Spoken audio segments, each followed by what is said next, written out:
Glory, glory to the eternal living God. It is your brother Jehoshaphat Israel here in the house that God has made. Now, my brothers and my sisters, my heart is not heavy. I don't come to you with a simple burden in this day, but I hit a self-realization last night when I was deep in meditation and thought. And as I look at my people out here in this world, I see that the only thing that can really save my people is reparations. I really thought about it last night. I thought about it, family. I thought about it. I was really thinking about it. I was like, we got two options here. We got Jesus, but we don't even know when the Lord when he gonna come. It's only two things that can save us, you know what I'm saying? And actually heal the black man, the black woman, the black son, the black daughter, the black nephew, the black niece, the black grandpa, the black grandmama, our families. The only thing that can heal our people is restitution, the tribute, reparations being paid to our people. That's the only thing. As I look at our young, as I look at our old, I sit here and I was like, man, why the youngsters act the way that they act? Why my brothers out in the streets and they illin', you know what I'm saying? They illin' and they ain't got no heart like that. And those two things came to me, you know what I'm saying? Jesus, but once more again, we don't know when the Lord is gonna come.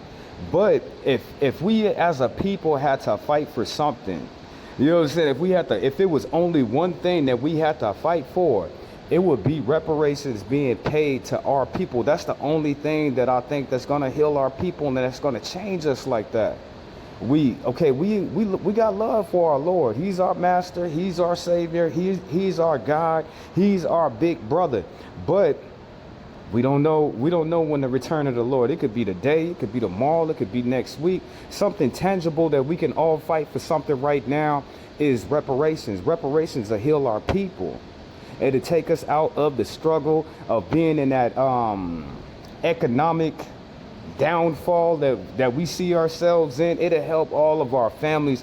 But the wound that was inflicted on our people, the way how America looks at us and how it treats us and how it's actively still engaged in wars with your people. The only thing that can help us right now is restitution being paid to your people. The only thing that can heal that wound that's been placed on our whole race of people is reparations being paid. The only thing that'll bring us together, from the young to the old, from whatever color you is, you know what I'm saying? Because, you know, some of our people try to play into colorism, just like a lot of our people like to play into them social structures of social class. The only thing that can heal our people, the one thing that we need to fight for, is reparations. Anything else doesn't matter. I don't care about nothing else. And, you know, it's bad. We've been programmed in this country for so long that we got to come out of our programming. I figure every black person got a nigga chip in them. Every black person. And that came from all of the programming that we've been absorbing here in this country by the media, the news, and then all the policies that's put on us. Got that nigga chip in it. I'll give you an example. Right now, in the I can't say the LA riots, but the LA protests, you got black people standing out there. It's not a lot of them. It's sprinkled. They salt and pepper, but they still out there. If they did not have a nigga chip inside of them, they wouldn't act like that. What do you mean, Jehoshaphat? What do you mean? They've been programmed to love everybody and don't even love themselves, because if they knew who they were and they knew what their value was and they knew how much their people was worth, they would not be standing on the side of somebody else's plight. Palestine, Israel, immigration, you know what I'm saying? I don't care about none of that stuff. That ain't got nothing to do with me. You know what I'm saying? And right now, as I be it, America is kind of stupid because it's starting all of these wars that it can't. I think Donald Trump is a genius. And I think that he wants the downfall and the destruction of America. I truly do. Because you can't spread out your army and have your army fighting every single where. You can't do that. You know what I'm saying? You got to focus on a couple of things. You know what I'm saying? Donald Trump is crazy to me. He's sitting there and he's sending his people out to attack all these different things. slowly spreading his people out, thinning them out to where they won't be able to win the war that they started, that they in. And you see how your people are being, how we are being attacked. Everything about us is being attacked in this country. Then Donald Trump is going after all this other different stuff that's spreading his army thin to where they're going to disperse. They're not going to have enough people to fight like that. That's the, what did they say? What was the fall of Rome? Taxes, immigration, and the fact that Rome kept on spreading out his army so damn thin that it couldn't even hold up his right hand in a battle. If our people in this world didn't have that nigga chip inside of them, they wouldn't be standing up and protesting stuff that don't even affect us like that, or it's even our business. As I look at the LA protests, I feel damn ashamed. I feel damn ashamed because I remember last time all the government entities in California had the immigrants back. They told the government to kick rocks, and they threw up that middle finger to the government. Now it's the complete opposite. So it's like riots in the streets. They really want to sit up there and have martial law befall California. But what are you protesting? The fact that you broke into somebody's house? The fact that you broke into somebody's house, now you're using all of their amenities, and then you want to say that hold up. You break into side of somebody's house, you start wearing all of their clothes, driving all their cars, and eating all their food. And then when the neighbor said, hey, why you break up in my house? Now it's a problem. That's how I look at immigration in this country. They broke in the country. They moved into your house and start taking your stuff. And now they saying that you wrong for not feeling anything for them or feeling sorry for them. They need to do it the legal way. They need to go about it the legal way. You know what I'm saying? Honesty. They need to do it the right way, so things like this don't happen. How do I feel about immigration in California? It is not my problem like that. Not even a little bit. I don't really care like that. I only care about the black pride. And the only thing that can help my people right now is restitution being paid so black people can actually have a chance to be healed. You know what I'm saying? To be healed in this country. That's what I think, and that's how I feel about it. Now I want you to watch these two things and I'm out. It's called the drug war, which is a racist war. Ronald Reagan was an extreme racist, denied. Let's go back. The state does it for you. It's terrific. No strikes, no disobedience, perfect labor force. A lot of the American Industrial Revolution in the late 19th, early 20th century is based on that.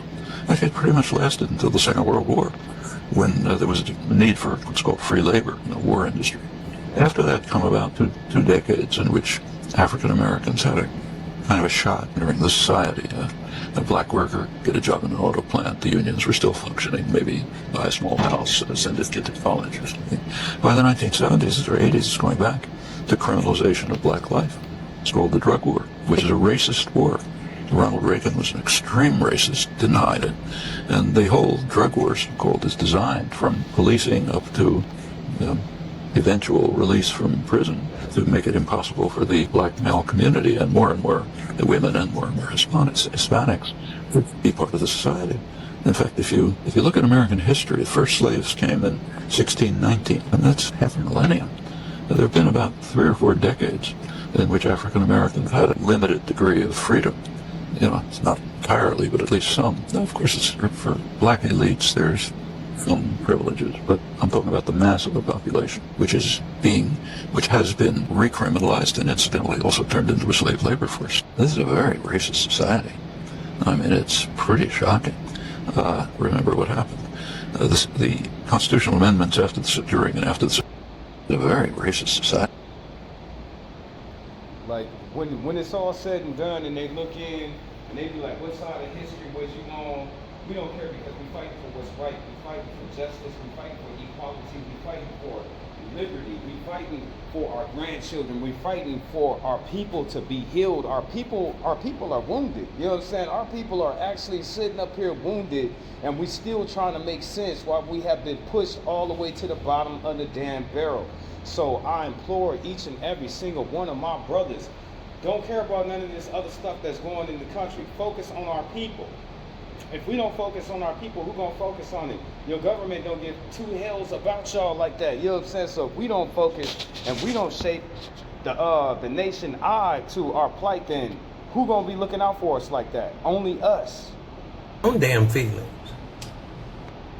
Let's go back. My bad. Let's go back. Your poor little feelings.